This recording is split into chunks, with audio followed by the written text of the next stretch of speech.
तर good afternoon सर्वांना. उपस्थित मान्यवरांना माझा नमस्कार.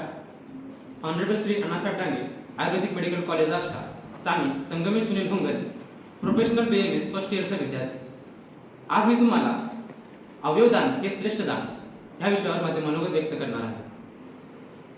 प्राणोदानात परमदानम न भूतम न भविष्यती. अर्थात एखाद्याला प्राणदान देणे यापेक्षा श्रेष्ठ दान या भूतलावर ना कधी भूतकाळात आले आहे ना कधी भविष्यकाळात येईल.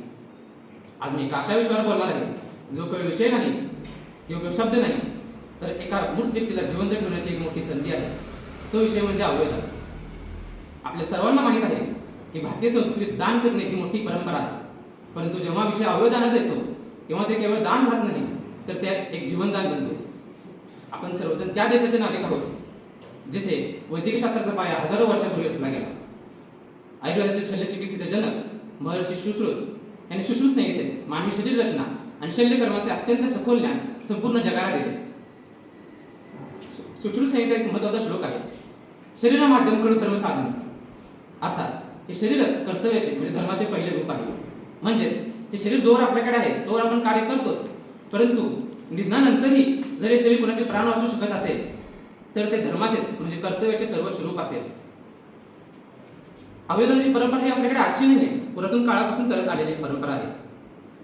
तुम्हा सर्वांना वज्रास्त्र तर माहीत असेलच, परंतु ते वज्रास्त्र निर्माण कसे झाले याची कथा मला इथे सांगायची वाटते. तर वृत्तासूर नावाचा राक्षस पृथ्वीवर धुमाकूळ गाजत होता. त्याचा वध करणे गरजेचे होते, परंतु त्याचे वध करण्यासाठी एक शक्तिशाली अस्त्राची गरज होती. पण ते अस्त्र फक्त दधींच्या ऋषींच्या अस्तींपासूनच निर्माण होऊ शकत होते. तर सर्व देवतांनी त्यांच्याकडे जाऊन त्याची मागणी केली. तेव्हा दधींच्या ऋषींनी जगाच्या कल्याणासाठी आणि हितासाठी आपल्या शरीराचा धीर त्यागला आणि अस्ति दान केले आणि त्यापासून वज्रास्त्राची निर्मिती झाली. महाभारतातील कुरुक्षेत्रामध्ये आणखी कथा मला इथे आवर्जून सांगायची वाटते. तर जेव्हा अर्जुनाच्या बाणाने कर्ण घायल होऊन रणांगणावर मृत्यूच्या दारात पडला होता, तेव्हा भगवान श्रीकृष्णांनी एक ब्राह्मणाचे रूप घेऊन त्याची परीक्षा घेण्यासाठी त्याच्याकडे जाऊन भिक्षा मागितली. तर मरणाच्या दारात उभे असून सुद्धा कर्णाचे क्षणाचा विचार न करता बाजूचा दगड घेऊन फक्त सोन्याचे दात पाडून त्याने ते दान केले. मरता मरता हे कर्णाने दातृत्वाचा सर्वोच्च आदर्श जगासमोर मांडला. दधींच्या ऋषींची किंवा कर्णाचा संदर्भ मी तुम्हाला का दिला? कारण आजच्या ह्या काळात आपल्याला आपले प्राण गमवण्याचे किंवा सोन्याचे दात दान करण्याची अजिबात गरज नाही, परंतु त्याहून ही मोठी संधी आपल्याला मिळते, ती म्हणजे मरणोत्तर अवयवदान.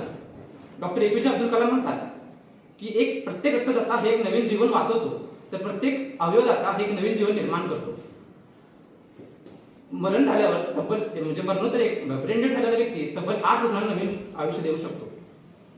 तर आता परवाची एप्रिल मार्चची गोष्ट आहे. नाशिकमधील 14 वर्षाचा विकास महाले त्याचा रस्ते अपघातात डोक्याला गंभीर दुखापत झाल्यामुळे मृत्यू झाला. त्याच्या घरच्यांवर त्याच्या आई वडिलांवर दुःखाचा डोंगर कोसळला होता, परंतु तरीही त्यात त्यांनी दाखवलेली संवेदनशीलता ही थक्क करणारी होती. त्यांनी अवयवदानाला परवानगी दिली आणि त्या 14 वर्षाच्या चिमुकल्या पोरग्यापासून तब्बल 5 रुग्णांना नवीन आयुष्य मिळाले. अशा अनेक घटना घडून गेलेल्या आहेत. या घटनांमधून हेच सिद्ध होते की अवयवदान हे केवळ दान नसून तर एका कुटुंबाचे दुःख पुसून त्यांना पुन्हा नवीन उमेद देणारे, जगण्याची उमेद देणारे एक मोठे महादान आहे. आज जे आपल्या समाजात अवयवदानाबद्दल अनेक गैरसमज अथवा भीती आहे. काहींना वाटते की मरणोत्तर अवयवदान केल्यास शरीराचे विद्युतीकरण होईल, पण असे काहीही नसते. डॉक्टरांकडून अत्यंत आदराने आणि वैद्यकीय नियमांचं पालन करूनच शस्त्रक्रिया केली जाते. प्रत्येक आणि कोणत्याही धर्माने अवयवदानाला विरोध केलाच नाही, तर प्रत्येक धर्माची ही शिकवण आहे की माणसानेच माणसाचे कामी आहे. शेवटी मला इतकंच सांगायचं आहे की मानवी जीवन हे पाण्यावरच्या बुडबुड्यासारखे क्षणभंगूर आहे. एका मेणबत्तीचं उदाहरण मला इथे द्यावंच वाटते. जेव्हा एखादी मेणबत्ती संपुष्ट झाली असते, म्हणजे त्याचं आयुष्य संपत असते, तेव्हा ती विझणार असते, यांची झाली असते, तेव्हा जर आपण दुसरी एक मेणबत्ती घेतली आणि त्याची ज्योत त्याला दिली तर त्याचा प्रकाश कधीच मरत नाही. अवयवदानाचं देखील तसेच आहे. आपला श्वास थांबणार हे जरी सत्य असले, परंतु जाता जाता जर एखाद्या कोणाला आपण जीवन ज्योत देऊन जाणे म्हणजे खऱ्या अर्थाने जगणे होय. आपण ह्या जगाचा निरोप घेणार हे जरी सत्य आहे, परंतु इथं आपण कमवलेली संपत्ती, मालमत्ता, सोने नाणी, गाड्या हे सर्व आपल्याला इथं सोडून जावे लागणार आहे. या मातीत आपल्याला हे सर्व सोडून जावे लागणार आहे. हे शरीर एक ना एक दिवस या मातीतच मिसळून जाणार आहे. त्यामुळे सर्वांनी शरीर एक दिवस मातीत मिसळून जाणार आहे. आणि पण हे मात्र सत्य आहे की जाता जाता जरी आपण काही घेऊन जाऊ शकत नसलो तरी कोणाच तरी अवयवदान करून कोणाच तरी आयुष्य नक्कीच सुंदर आणि सुखमय करून जाऊ शकतो. आपले डोळे मरणानंतरही कोणाला तरी सुंदर जग दाखवू शकतात. आपले हृदय कोणाच्या दुसऱ्याच्या छातीत धडधडून त्याला नवीन आयुष्य देऊ शकतात. म्हणून शेवटी जाता एवढंच म्हणेन, be the reason someone smile again. धन्यवाद. उपस्थित